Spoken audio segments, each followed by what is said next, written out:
नमस्कार, मैं हूं अंकुर। आप देख रहे हैं सत्यनिधि का न्यूज बुलेटिन। एक नजर डाल लेते हैं अब तक की खबरों पर। कर्नाटक में मुख्यमंत्री सिद्धारमैया और डिप्टी सीएम डीके शिवकुमार के बीच चल रहे नेतृत्व विवाद के बीच दोनों नेताओं ने शनिवार को मुख्यमंत्री के सरकारी निवास कावेरी में साथ बैठकर नाश्ता किया। यह मीटिंग कांग्रेस हाईकमान के निर्देश पर बुलाई गई। हाईकमान ने दोनों नेताओं को फोन कर कहा था कि वो आपस में बैठकर अपने मतभेदों को दूर करने की कोशिश करें। शनिवार सुबह करीब 10 बजे मुख्यमंत्री सिद्धारमैया ने डीके शिवकुमार का स्वागत किया। मीटिंग शुरू होने के तुरंत बाद मुख्यमंत्री कार्यालय ने दोनों नेताओं के साथ इडली खाते हुए तस्वीरें जारी कर दी। यह मीटिंग लगभग 40 मिनट तक चली। इसका महत्व तो इसलिए भी बढ़ जाता है क्योंकि सिद्धारमैया पहले कह चुके हैं कि वो पूरे 5 साल का कार्यकाल पूरा करेंगे, लेकिन उन्होंने ये भी कहा था कि वो अंत में हाईकमान के फैसले का सम्मान करेंगे। उधर डीके शिवकुमार 20 नवंबर 2025 को सरकार के 2.5 साल पूरे होने के बाद सत्ता परिवर्तन की मांग कर रहे हैं। उनका कहना है कि आधे कार्यकाल बाद पद उन्हें मिलना चाहिए। नाश्ते के बाद सीएम सिद्धारमैया और डीके शिवकुमार ने संयुक्त प्रेस कॉन्फ्रेंस की। सिद्धारमैया ने कहा कि हमारे बीच पहले कोई मतभेद नहीं था, अब भी कोई मतभेद नहीं है। शिवकुमार ने कहा कि वो आने वाले दिनों में मुख्यमंत्री को लंच पर बुलाएंगे। दोनों नेताओं ने बताया कि उन्होंने आगामी विधानसभा के शीतकालीन सत्र की रणनीति पर चर्चा की। शिवकुमार ने दोहराया कि राज्य में नेतृत्व का फैसला हाईकमान ही करेगा। उन्होंने कहा कि हम जानते हैं कि देश भर में पार्टी मुश्किल दौर से गुजर रही है, लेकिन हमें भरोसा है कि कर्नाटक 2028 में कांग्रेस दोबारा मजबूत समर्थन देगा। बता दें 2 दिन पहले 27 नवंबर को दोनों नेताओं ने सोशल मीडिया पर एक दूसरे पर नेतृत्व को लेकर निशाना साधा था। 28 नवंबर को मुख्यमंत्री ने फिर कहा, मेरी राय वही है, मैं हाईकमान की बात मानूंगा। शिवकुमार ने भी कई बार यही कहा है। जानकारी के अनुसार शुक्रवार रात नाश्ते की बैठक से ठीक पहले शिवकुमार के करीबी विधायकों ने शहर में एक डिनर मीटिंग भी की थी। कांग्रेस सूत्रों का कहना है कि हाईकमान चाहता है कि दोनों नेता मिलकर पार्टी और सरकार को हो रहे नुकसान को रोकें। चूंकि राज्य विधानसभा का शीतकालीन सत्र 8 दिसंबर से बेलगावी में शुरू होने वाला है, इसलिए ये संदेश भी देना जरूरी है कि सरकार और पार्टी में सब ठीक है, खासकर भाजपा और जेडीएस को जवाब देने के लिए। इसी बीच संसद का शीतकालीन सत्र भी 1 दिसंबर से शुरू हो रहा है। ये नाश्ता मीटिंग इसलिए भी महत्वपूर्ण मानी जा रही है क्योंकि इससे कांग्रेस हाईकमान को थोड़ा सांस लेने का समय मिल जाएगा। अब हाईकमान दोनों नेताओं से अलग अलग बात कर सकता है और पार्टी के हित में कोई बड़ा फैसला लेने की तैयारी कर सकता है। इधर डीके शिवकुमार के समर्थक और वफादार नेता मुख्यमंत्री सिद्धारमैया के गृह जिले मैसूर में रैली कर रहे हैं। उनकी मांग है कि कर्नाटक का शीर्ष पद शिवकुमार को ही दिया जाए। कर्नाटक में सत्ता संघर्ष लगातार तेज हो रहा है। सिद्धारमैया और डीके शिवकुमार गुट की तकरार ने कांग्रेस हाईकमान की नींद उड़ा दी है। पार्टी अब 5 विकल्पों में से किसी एक बड़े निर्णय की ओर बढ़ रही है। पहला विकल्प, सिद्धारमैया मार्च 2026 तक सीएम रहें, उन्हें बजट सत्र तक पद पर बने रहने दिया जाए ताकि वो देवराज उर्स का रिकॉर्ड तोड़कर सम्मानजनक विदाई लें। उसके बाद सत्ता शांतिपूर्वक शिवकुमार को सौंप दी जाए। दूसरा विकल्प, अभी सत्ता परिवर्तन, शिवकुमार सीएम हो जाएं। सिद्धारमैया अपने समर्थकों को कैबिनेट में लाने और केपीसीसी चीफ अपने खेमे से नियुक्त करने की शर्त रख सकते हैं। तीसरा विकल्प है, दोनों नेता अपनी ताकत साबित करें, यानी कांग्रेस विधायक दल की बैठक बुलाकर देखा जाए कि किसके पास ज्यादा एमएलए हैं, वही बनेगा मुख्यमंत्री।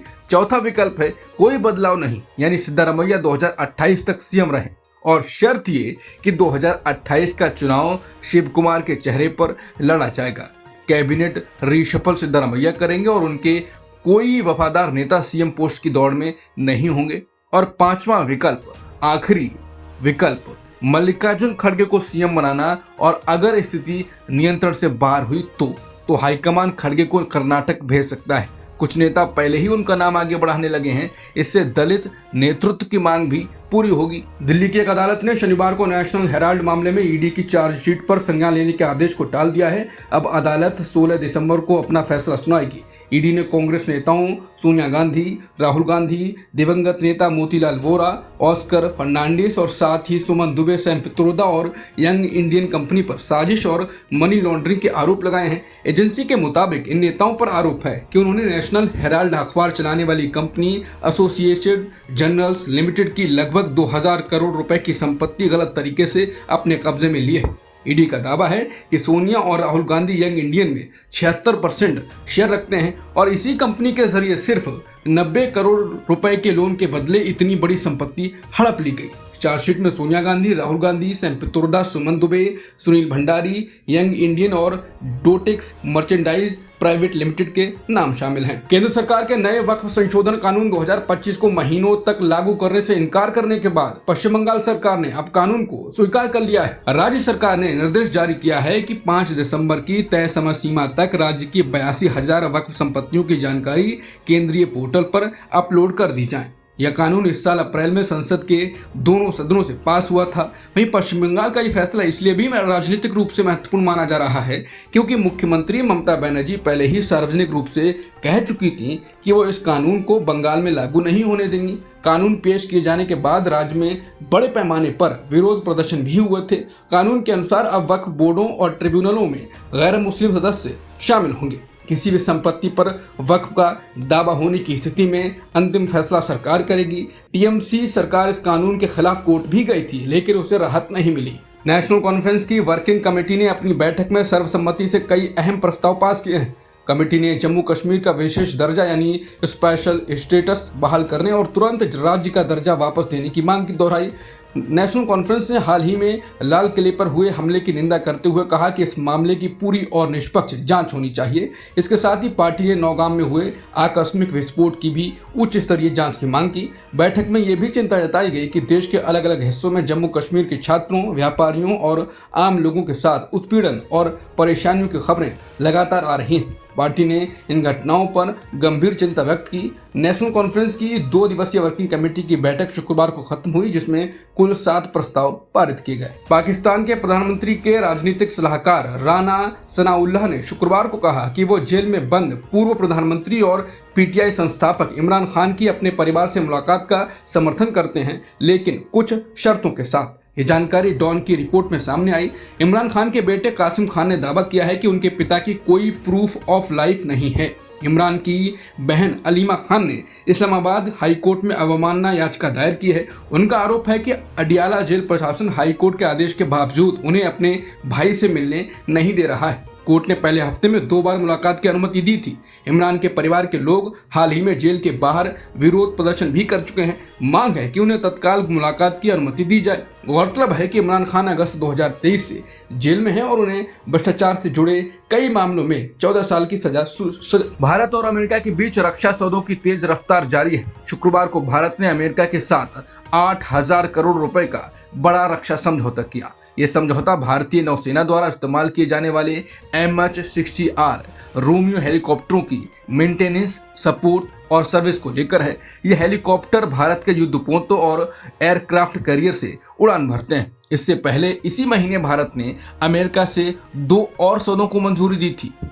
एक्सकैलिबर प्रिसीजन गोला बारूद और जेवलिन एंटी टैंक मिसाइल। इनकी कुल कीमत लगभग 1,000 करोड़ रुपए थी। सरकारी अधिकारियों के मुताबिक ये सरकार से सरकार वाला सीधा समझौता है जिससे आने वाले 5 सालों तक इन हेलीकॉप्टरों की अपग्रेड, सर्विसिंग और सपोर्ट सुनिश्चित होगी। दिल्ली में लाल किले के बाहर हुई धमाके की घटना को करीब 3 हफ्ते हो चुके हैं, लेकिन जांच एजेंसियां अब मामले की तह तक जाने के लिए अपनी जांच और तेज कर चुके हैं। जांच का बड़ा फोकस फरीदाबाद की अल फलाह यूनिवर्सिटी पर है, जहां धमाके के 3 आरोपी काम करते थे। जांच से जुड़े अधिकारियों ने इंडियन एक्सप्रेस को बताया कि अब तक करीब 48 स्टाफ सदस्यों से पूछताछ की जा चुकी है, जिनमें लगभग 30 डॉक्टर शामिल हैं। इसका मकसद ये पता लगाना है कि धमाके से पहले आरोपी उमर नबी किन किन लोगों के संपर्क में था और उसने किनसे मुलाकात की थी। बुधवार को NIA ने यूनिवर्सिटी के एक वार्ड बॉय शोएब को गिरफ्तार किया, जिस पर आरोप है कि उसने उमर को धमाके से पहले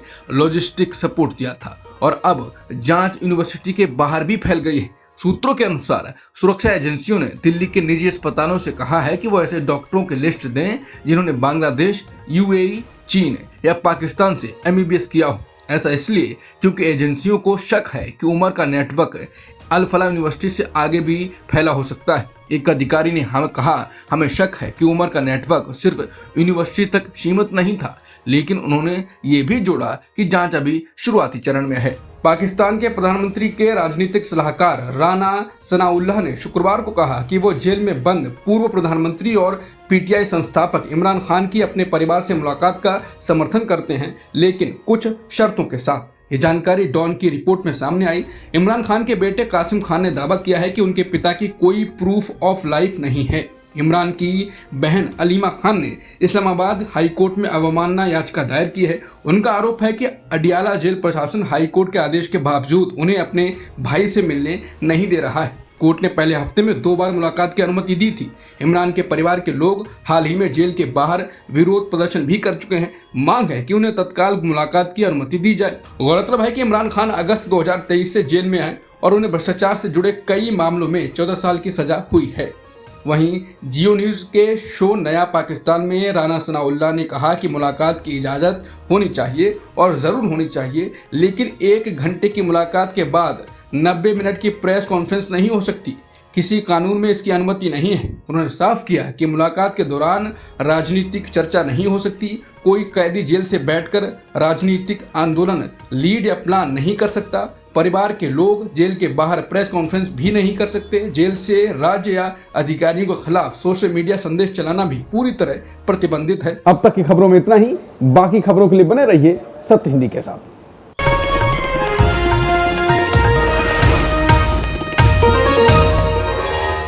Copyright disclaimer under Section 107 of the Copyright Act 1976. Allowance is made for fair use for purposes such as criticism, comment, news reporting, scholarship, and research. Fair use is a use permitted by copyright statute that might otherwise be infringing.